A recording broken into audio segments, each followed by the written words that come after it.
नमस्कार, बुलेटिन में स्वागत है आप सबका। मैं हूं आप सबके साथ अनूप। शुरुआत एक अपील से। न्यूज 18 आपसे गुजारिश करता है कि आप घर में रहे, बाहर नहीं निकले। लॉकडाउन को हल्के में मत लीजिए। इस वायरस को हराने का यही सबसे बेहतर तरीका है। अगर आप तक खबरें पहुंचाने की मजबूरी नहीं होती तो मैं और मेरी पूरी टीम घर पर होती। सुरक्षित रहिए, दूसरों को भी सुरक्षित रखिए, सरकार के नियमों का पालन करिए। और चलिए बढ़ते हैं आगे। और सबसे पहले बात कोरोना पर अपडेट को। तो देखिए, देश में कोरोना मरीजों की संख्या 1029 हो गई है। यह अपडेट हम आपको बता रहे हैं। अब तक महामारी से 24 लोगों की मौत भी हो चुकी है। 24 घंटे की बात करें तो 24 घंटे में 117 नए मामले जो है सामने आए हैं। 84 लोग कोरोना की चपेट से ठीक भी हुए हैं। केरल में 69 साल के एक बुजुर्ग की मौत हुई है। महाराष्ट्र में सबसे ज्यादा 187 केस सामने आए हैं। रेल डिब्बे को आइसोलेशन वार्ड बनाने का फैसला भी लिया गया है। पीएम मोदी ने फोन पर नर्स से की बात। ब्याज दरों में 0.75% की कटौती। और लॉकडाउन तोड़ने पर 11,317 लोगों पर एफआईआर भी दर्ज हुई। बिहार के अपडेट जान लेते हैं। बिहार में अब तक 11 कोरोना पॉजिटिव मरीज आए, एक की मौत हुई है। स्वर्णम अस्पताल से लिया गया सैंपल पॉजिटिव आया है। आज पटना के आरएमआरआई में 90 सैंपल की जांच हुई। 90 सैंपल में 89 सैंपल की जांच रिपोर्ट नेगेटिव आई है। नालंदा में 38 लोगों को क्वारंटाइन किया गया है। गोपालगंज में कोरोना के कारण एलपीजी की बुकिंग 15 दिन बाद। कोरोना जांच के लिए पहुंचे 10,000 टेस्टिंग किट। कालाबाजारी करने वालों पर लगेगा गुंडा एक्ट। रामनवमी हनुमान जयंती पर नहीं निकलेगा जुलूस। एम्स पीजी एंट्रेंस टेस्ट और दूसरी परीक्षाएं हुई स्थगित। और अब पूरे विश्व की बात करते हैं तो पूरे विश्व में करीब 6 लाख लोग कोरोना पॉजिटिव हैं। दुनिया भर में कोरोना से 29,000 से ज्यादा लोगों की मौत हो चुकी है। अमेरिका में 24 घंटे में 207 लोगों की मौत हुई है। अमेरिका में 1 लाख से अधिक पॉजिटिव मरीज, 1700 की मौत। इटली में एक दिन में 919 लोगों की मौत। स्पेन में 65,000 से अधिक केस, 5,138 मौतें। फ्रांस में 33,000 कोरोना पॉजिटिव, 1,995 मौत। फ्रांस में एक ही दिन में 299 लोगों की मौत। कोरोना संक्रमण से अभिनेता मार्क ब्लूम का निधन। काठमांडू के बाहर कोरोना संक्रमण का पहला मामला। और चलिए बढ़ते हैं खबरों की ओर। देश में लॉकडाउन होने के बाद हजारों लाखों दिहाड़ी मजदूरों का काम धंधा जो है वो बंद हो गया है। अब वो लॉकडाउन की परवाह किए बगैर अपने घर बिहार के लिए निकल चुके हैं। इनसे सीएम नीतीश कुमार ने वहीं रहने की अपील की है।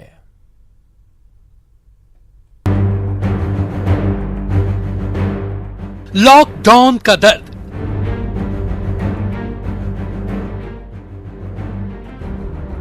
पलायन को मजबूर लाखों मजदूर।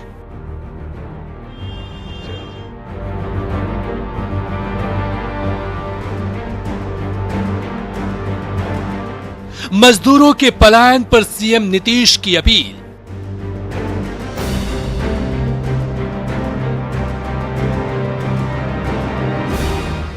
बिहार से है प्रेम तो जहां है वहीं रहें। कोरोना संक्रमण रोकने के लिए देश में हुए 21 दिन के लॉकडाउन का सबसे बुरा असर दिहाड़ी मजदूरों पर पड़ रहा है। देश भर के मजदूर सुनसान सड़क पर अपने अपने गांव को पैदल लौट रहे हैं। रोजी रोटी कमाने के लिए जिस बड़े शहर को वो गए थे, वहां अब लॉकडाउन के चलते काम मिलना बंद हो गया है। ऐसे में लाखों मजदूर सैकड़ों किलोमीटर दूर अपने घरों को पैदल जाने को मजबूर हैं। परेशानी यही है, ये 14 अप्रैल तक जो बंद हुआ है इस वजह से, और मजदूर आदमी खाने पीने के लिए व्यवस्था नहीं हो पा रही। तो जो खाना था, जो राशन था वो खत्म हो गया। अब काम ही नहीं है तो क्या करें। हालांकि दिल्ली से निकले मजदूरों को उत्तर प्रदेश सरकार विशेष बस से बिहार भेजने की तैयारी कर रही है। इस पर मुख्यमंत्री नीतीश कुमार ने ऐतराज जताया है। उन्होंने कहा कि विशेष बस से लोगों को भेजना गलत कदम है। इससे बीमारी और फैलेगी, जिसकी रोकथाम और उससे निपटना सबके लिए मुश्किल होगा। नीतीश कुमार ने एक पत्र जारी कर अपील की है कि प्रवासी कामगारों को विशेष बस से वापस भेजना गलत। इससे बीमारी और फैलेगी, निपटना होगा मुश्किल। स्थानीय स्तर पर कैंप लगाने की मांग। जो जहां हैं वहीं हो उनके खाने पीने और रहने की व्यवस्था। इसका खर्च बिहार सरकार उठाने को तैयार।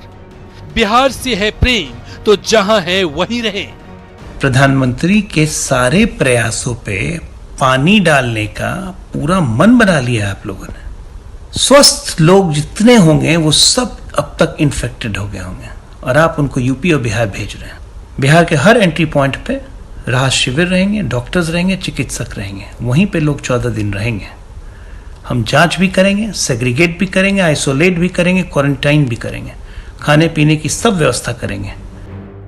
वहीं दिल्ली के मुख्यमंत्री ने भी मजदूरों के पलायन पर कहा कि इस लॉकडाउन में घर से बाहर निकलना खतरे से खाली नहीं है। उन्होंने आश्वासन देते हुए कहा कि वो हर संभव मदद देने को तैयार हैं।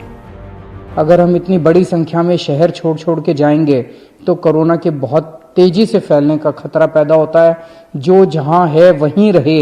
आपको जो भी दिक्कतें आ रही हैं, मैं आपको आश्वासन देता हूं कि आपको किसी तरह की दिक्कत नहीं आने देंगे। दरअसल यूपी सरकार ने दिल्ली यूपी बॉर्डर पर जमा लोगों को घर पहुंचाने के लिए बसों की व्यवस्था का ऐलान किया है। जाहिर है यूपी की व्यवस्था से हजारों बिहार के लोग भी अपने गांव पहुंचने की कोशिश करेंगे। अगर ऐसा हुआ तो कोरोना संक्रमण का खतरा इतना बढ़ जाएगा कि उसे रोकना नामुमकिन हो जाएगा। Bureau report, news 18 network. और प्रधानमंत्री नरेंद्र मोदी आज एक बार फिर मन की बात करेंगे, जो इस बार दुनिया भर में फैली महामारी कोविड-19 पर केंद्रित होगा। सुबह 11 बजे आकाशवाणी, दूरदर्शन और नरेंद्र मोदी मोबाइल ऐप पर इसका प्रसारण किया जाएगा।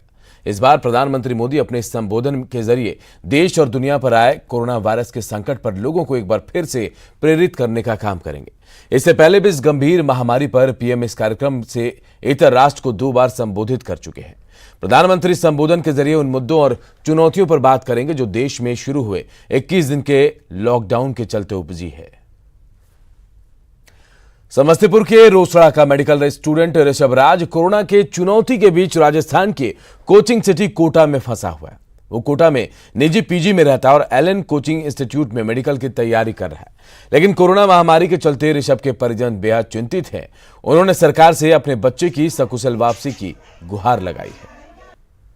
समस्तीपुर के रोसड़ा के घाव मोहल्ला के रहने वाले छात्र कोटा में रहकर के मेडिकल की तैयारी करते हैं। ये उनका परिवार है जो इस लॉकडाउन की परिस्थिति में काफी परिवार के लोग चिंतित हैं अपने बच्चे का हाल जानना। एलन इंस्टीट्यूट में वो नीट की तैयारी करता था, जो मेडिकल का एंट्रेंस एग्जाम हो रहा है और जो कि अब पोस्टपोन्ड हो चुका है, जिसका एग्जाम 3 मई को होना था। इसलिए हम लोग उसको होली में भी नहीं बुला सके हैं। अभी वहाँ की स्थिति बहुत खराब है। बच्चे बहुत ही डरे और सहमे हुए हैं। भले हम लोगों को फ़ोन पे वो बता रहे हैं कि पापा ठीक है, मम्मी ठीक है, लेकिन ऐसा लगता नहीं है उनकी बातों से, जिससे ये प्रतीत होता है कि वहाँ पर सरकार द्वारा किया गया व्यवस्था पर्याप्त और पूर्ण नहीं है, जिसके लिए बच्चे बिलबिला रहे हैं। बच्चे वापस आ जाएगा। जी, क्या आपके लड़के से बातचीत हुई है? बातचीत हुई है, उसको खाना खाने में दिक्कत हो रहा है, हर चीज की दिक्कत हो रही है। मोदी जी से हम चाहते हैं सरकार में कि मेरे बच्चे को सुरक्षित घर पहुंचवा दे। प्रधानमंत्री मोदी से ये गुहार लगा रहे हैं कि किसी तरह जो लॉकडाउन के कारण वहाँ बच्चे फंसे हैं उन्हें घर तक पहुंचाने की व्यवस्था की जाए। Mukesh Kumar, news 18 network, Samastipur. Corona संकट के बीच नियोजित शिक्षकों के लिए नीतीश सरकार ने बड़ा ऐलान किया। सरकार ने नियोजित शिक्षकों को जनवरी महीने तक का वेतन देने का फैसला किया है। शिक्षा विभाग के अपर मुख्य सचिव ने सभी जिले के शिक्षा अधिकारी को इस संबंध में पत्र जारी किया है। लॉकडाउन को देखते हुए विशेष परिस्थितियों में यह फैसला लिया गया।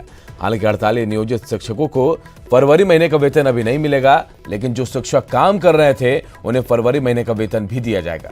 दरअसल कोरोना संकट के बीच नियोजित शिक्षकों के वेतन की मांग की जा रही थी, जिसे लेकर फैसला लिया गया है। नियोजित शिक्षकों को वेतन अब मिल जाएगा।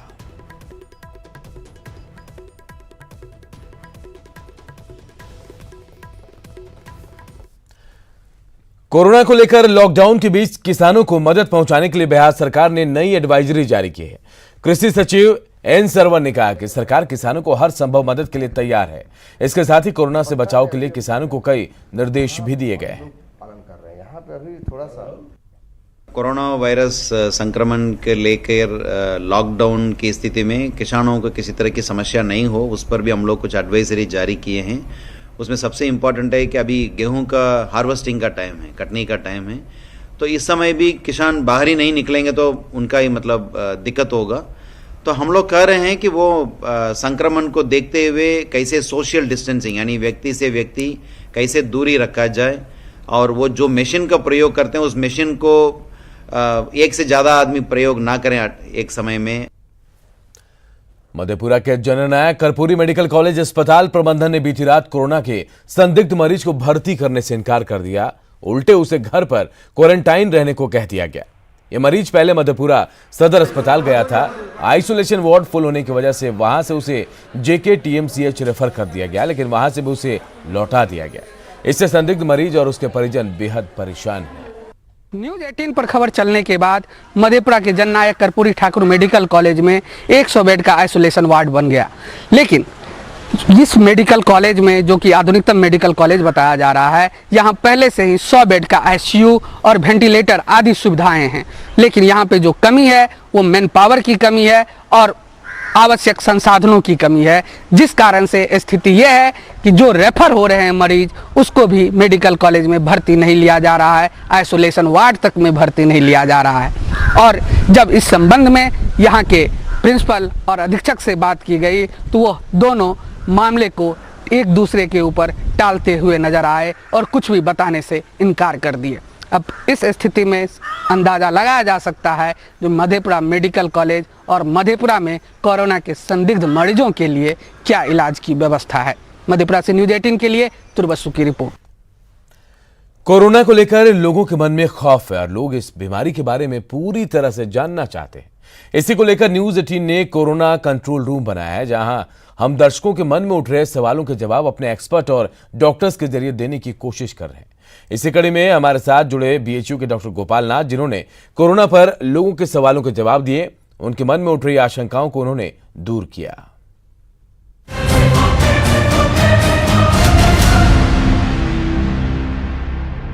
मैं शुभम शर्मा अलीगढ़ से, और मेरा सवाल ये है कि कोरोना वायरस के लक्षण क्या हैं? कोरोना के इन्फेक्शन में तेज बुखार, सूखी खांसी और सांस लेने में तकलीफ महसूस होती है, और कभी कभी पेट में बेचैनी और डायरिया भी हो सकती है। मेरा नाम इमदाद खान है और मैं सऊदी अरब दम्माम से हूँ। मेरा सवाल ये है कि कोरोना के सिम्टम्स शरीर में कब तक उभर कर सामने आते हैं? आमतौर पे जिस दिन उस आदमी का या उस व्यक्ति का एक्सपोजर होता है उसके 6वें से 8वें दिन के आसपास इसके लक्षण आते हैं। मेरा नाम सानिध्य पांडे है, मैं हैदराबाद से बात कर रहा हूँ।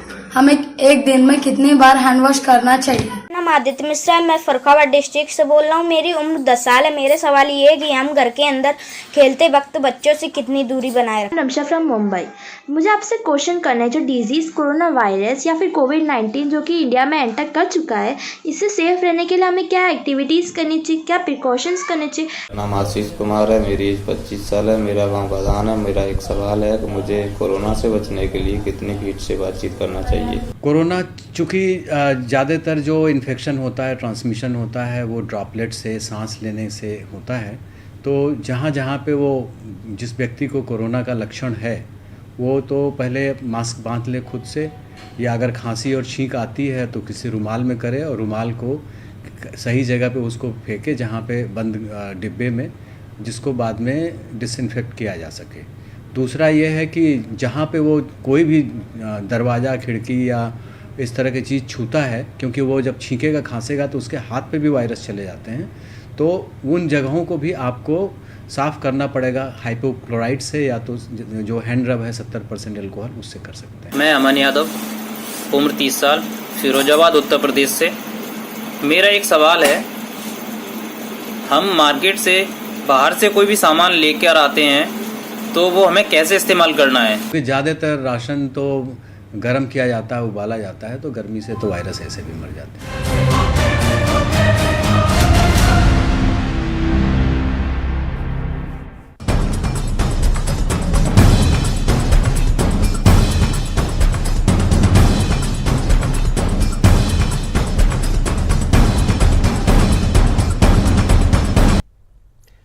अररिया के कर्मवीर पुलिसकर्मियों ने लॉकडाउन का पालन करने के लिए आम लोगों को अनोखे अंदाज में संदेश दिया। कार्डबोर्ड पर एक एक शब्द लिखकर आम लोगों से घरों में रहने की अपील की गई।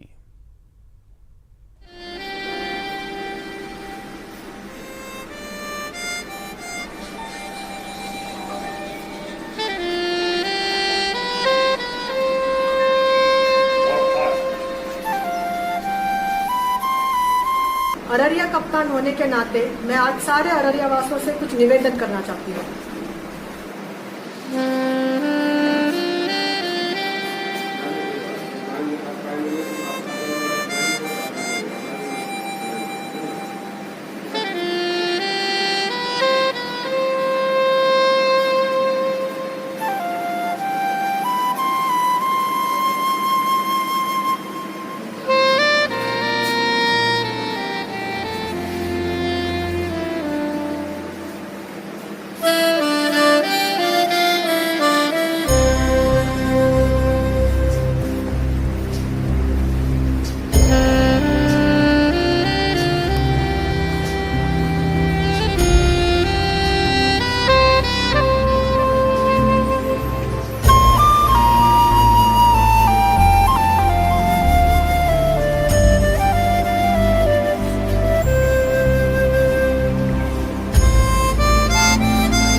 कोरोना के खतरे के बावजूद कई ऐसे लोग हैं जो कोरोना योद्धा बनकर सामने आए हैं। ऐसे ही लोगों में है नीतू मिश्रा। नीतू मिश्रा पटना एम्स में हॉस्टल के इंचार्ज हैं। लॉकडाउन के बावजूद वो रोज हॉस्टल आती हैं ताकि हॉस्टल में रह रहे छात्र छात्राओं को पहले की तरह सारी सुविधाएं मिलती रहे। नीतू मिश्रा से बातचीत की हमारे सहयोगी ब्रिजम पांडे ने। मैं अभी मौजूद हूं नीतू मिश्रा के घर पे। नीतू मिश्रा पटना एम्स में हॉस्टल इंचार्ज हैं। उनके पति हैं राजीव मिश्रा। आपको बता दें कि नीतू मिश्रा को रोज पटना एम्स जाना होता है। वजह यह है कि वहां हॉस्टल खुला है। हॉस्टल में सैकड़ों छात्र हैं जो पीजी डॉक्टर हैं, सैकड़ों ऐसे डॉक्टर हैं जो हॉस्टल में रहते हैं और ये इनको रोज वहां जाना होता है। हम इनसे जानते हैं कि ये कैसे अपने आप को सैनिटाइज करती हैं, कैसे लोगों से डिस्टेंस मेंटेन करती हैं। मैं यहाँ से रोज 14 किलोमीटर की डिस्टेंस से है, यहाँ से मेरे घर से एम्स पटना तक मैं रोज जाती हूँ। वहाँ हमारे भरोसे बहुत सारे बच्चियाँ हैं जो अभी भी हैं। डॉक्टर्स, एसआर्स, जेआर्स वो भी अभी वहाँ पे रुक रहे हैं। इमरजेंसी ड्यूटियाँ लग रही हैं जिसके कारण भी हम लोग हॉस्टल में रूम अलॉट कर रहे हैं क्योंकि उन लोग के लिए बाहर से आना बहुत प्रॉब्लम क्रिएट कर रहा था, तो उसकी भी व्यवस्था हम लोगों ने की है। बस ये है कि इसके साथ हम लोग कुछ रख रखाव रख रहे हैं, पेपर वर्क कम कर रहे हैं, बाई फोन वर्क कर रहे हैं। वहाँ के कंप्लेंट्स जो भी हैं बाई फोन ही हम लोग सॉल्व कर रहे हैं। जब भी मिलती हूँ उन लोगों से सैनिटाइज करती हूँ। हॉस्टल सैनिटाइज किया जा रहा है हमेशा। आपको बता दें कि नीतू मिश्रा लगातार एम्स जाती हैं, रोज जाती हैं। वो इसलिए नहीं जाती कि उन्हें उनकी तबीयत खराब है, वो इसलिए जाती हैं कि उनका कर्तव्य उनको वहां तक ले जाता है। और जाहिर सी बात है, ऐसे कोरोना योद्धा के लिए प्रधानमंत्री ने भी कहा है कि आप अपने कर्तव्य से कभी पीछे नहीं रह सकते हैं। और हमारी आपसे अपील है, यदि आपका कर्तव्य है कि आपको किसी जरूरी काम के लिए, किसी की सेवा के लिए आपको निकलना है तो आप निकलिए, लेकिन सुरक्षित निकलिए। कंसन राजीव के साथ ब्रिजम पांडे, न्यूज 18 पटना। और इस बुलेटिन में फिलहाल इतना ही, लेकिन खबरें लगातार जारी है। देखते रहिए न्यूज़ 18 बिहार झारखंड।